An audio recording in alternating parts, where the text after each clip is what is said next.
Hello friends, welcome back to my channel Shayna Goyal. So friends, I hope आप सभी fit and fine होंगे, healthy होंगे। So आज की वीडियो में हम एक बहुत इंपॉर्टेंट टॉपिक डिस्कस करने वाले हैं, that is the cognitive theory of Jerome Bruner. तो ये जो थ्योरी है, चाहे आप कोई भी टेट का एग्जाम दे रहे हैं, सी टेट दे रहे हैं, पीएस टेट दे रहे हैं, या फिर किसी भी स्टेट का टेट का पेपर दे रहे हैं, तो ये आपके सिलेबस में है और इसमें से एक या दो क्वेश्चंस आपको डेफिनेटली देखने को मिलते हैं। तो इसमें देखिए, जो मेन चीज़ें हैं आपके एग्जामिनेशन पॉइंट ऑफ व्यू से, वो मैं हाईलाइटेडली भी आपको बताऊंगी। सो फ्रेंड्स, वीडियो को कंप्लीट देखिएगा, स्किप मत कीजिएगा, क्योंकि छोटी सी वीडियो रहेगी, लेकिन ये आपकी जेरोम ब्रूनर की जो कॉग्निटिव डेवलपमेंट की थ्योरी है, इसको कंप्लीट करेगी। So friends, before I start with the session, अगर आप मेरे चैनल पर नए हैं तो इसे सब्सक्राइब कर लीजिए और बेल आइकन को क्लिक कर दे, ताकि मेरी जो भी वीडियो अपलोड हो उसकी नोटिफिकेशन आपको अपने फ़ोन पर ही मिल जाए।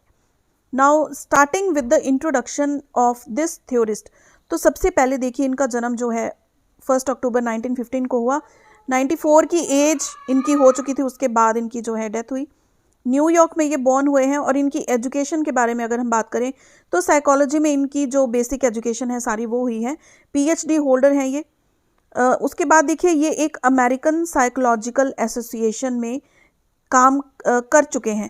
तो बेसिकली ये क्या है, एक कॉग्निटिव साइकोलॉजिस्ट हैं एंड एजुकेशनल साइकोलॉजिस्ट। इनकी जो थ्योरी है, इसको हम स्कैफोल्डिंग थ्योरी के नाम से भी जान सकते हैं। और इन्होंने स्पाइरल करिकुलम के बारे में भी बात की है। तो ये चीज़ें जो स्पाइरल करिकुलम है, ठीक है, ये सारी हम सेशन के अंदर प्रॉपर डिस्कस करेंगे, ठीक है।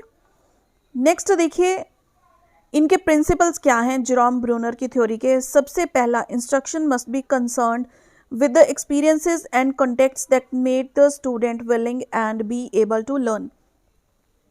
यानी कि बच्चे जो भी कुछ सीखते हैं या फिर उनको इंस्ट्रक्शन किस तरह से दी जानी चाहिए ताकि बच्चे अपने एक्सपीरियंसेस से सीखें। हम कहते हैं ना कि learning by doing, kinesthetic learning.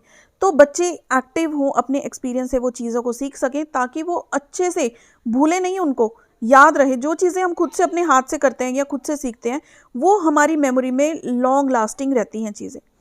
Instruction must be structured so that it can easily grasp by the student. अब देखिए, स्पाइरल ऑर्गेनाइजेशन स्ट्रक्चर्ड होना चाहिए। जैसे कि अगर मैं आपको एग्जांपल दूं, स्कूल्स में आपने देखा होगा मैथमेटिक्स का बच्चों को नंबर सिस्टम का चैप्टर आ जाता है, ठीक है, 3rd या 4th क्लास में। लेकिन ऐसे नहीं है कि उसके बाद उस पर जिक्र नहीं होता।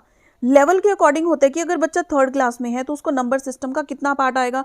फिर स्पाइरल ऑर्गेनाइजेशन में क्या होता है कि नेक्स्ट जब बच्चा 4th क्लास में जाएगा तो नंबर सिस्टम वो फिर से पढ़ेगा, लेकिन उसका थोड़ा एडवांस वर्जन, यानी कि बच्चे के एज के हिसाब से उनको जो है टीच किया जाएगा, उनको करिकुलम आना चाहिए। क्लियर।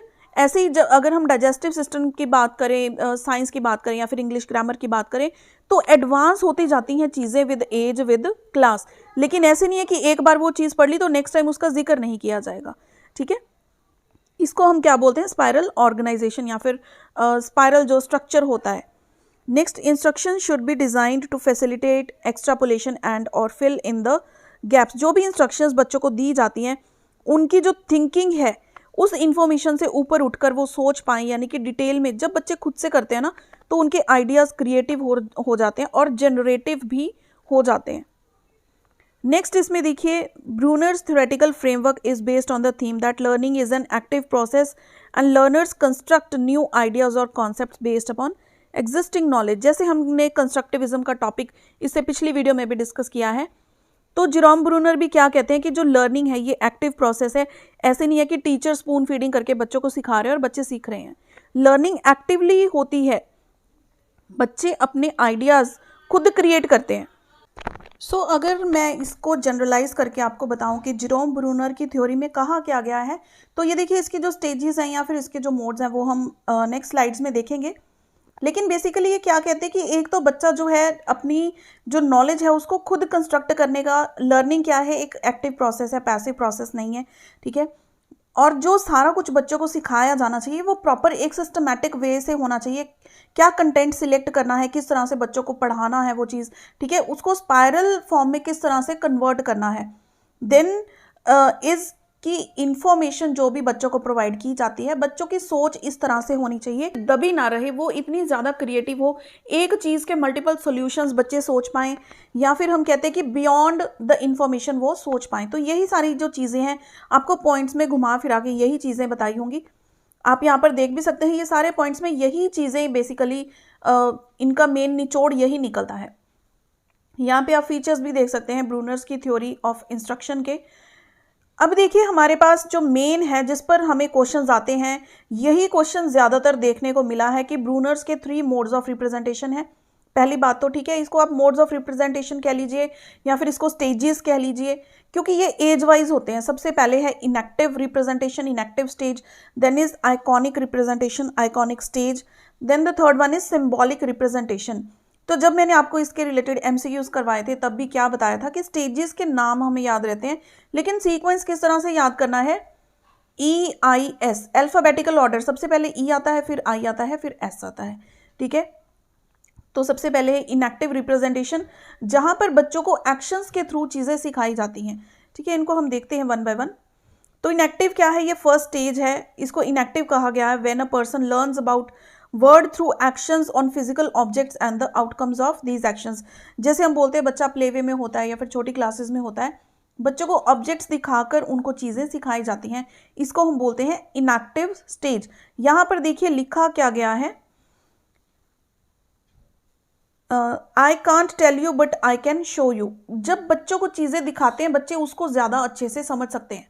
लाइक छोटी क्लासेस में बच्चों को सिखाना है एप्पल क्या है, फ्रूट्स के नेम सिखाने हैं, तो फ्रूट्स के वो जो बने बनाए आते हैं आजकल प्लास्टिक के, तो वो दिखाते हैं बच्चों को टॉयज़ की फॉर्म में, है ना, बिल्कुल सिमिलर होते हैं ओरिजिनल फ्रूट्स की तरह, तो बच्चे उसको देखकर अच्छे से सीख सकते हैं।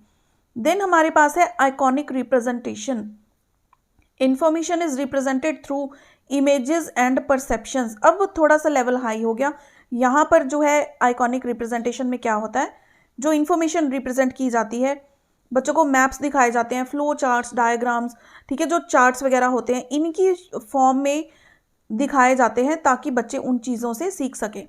तो यहाँ पर हमारे पास है second stage was called iconic where learning can be obtained through using models and pictures. देखिए बिल्कुल सिंपल सा फंडा है, इसमें कोई ज़्यादा ऐसे खींचने वाली बात नहीं है, बिल्कुल सिंपल सी चीज़ें हैं। 3 स्टेजेस हैं या फिर 3 रिप्रेजेंटेशंस हैं।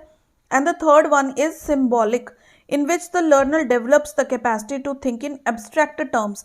जैसे हमने पियाजे की थ्योरी में भी किया था, जो एडोलसेंट स्टेज थी बिल्कुल एंड वाली, ठीक है, तो वहाँ पर बच्चे एब्स्ट्रैक्ट थिंकिंग कर सकते हैं, हाइपोडिडक्टिव थिंकिंग कर सकते हैं।